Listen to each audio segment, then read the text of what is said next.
أعوذ بالله من الشيطان الرجيم.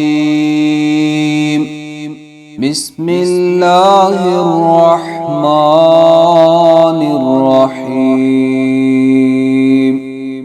ولقد آتينا لقمان الحكمة أن اشكر لله ومن يشكر فإنما يشكر لنفسه ومن كفر فإن الله غني حميد. وإذ قال لقمان لابنه وهو يعظه يا بني لا تشرك بالله إن الشرك لظلم عظيم. ووصينا الإنسان بوالديه حملته أمه وهنا على وهن وفصاله في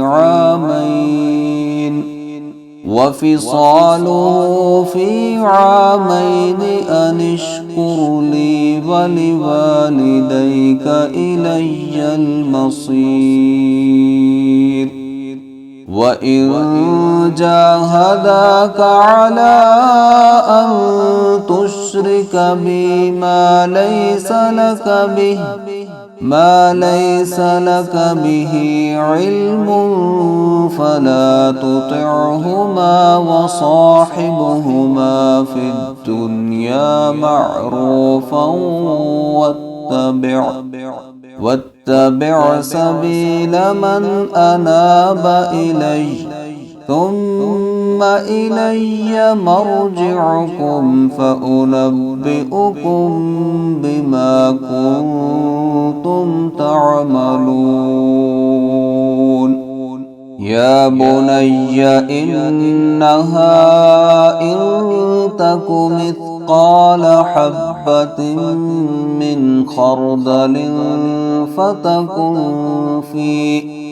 فتكن في صخرة أو في السماوات أو في الأرض يأت بها الله إن الله لطيف خبير.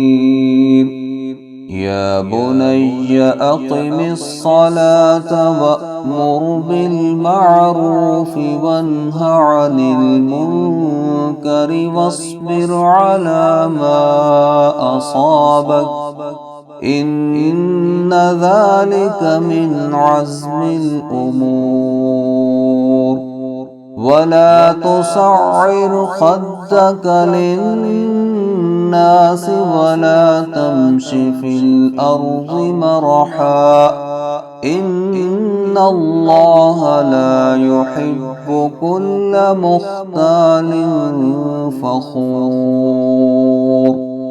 واقصد في مشيك واغضض من صوتك إن أنكر الأصوات لصوت الحمير.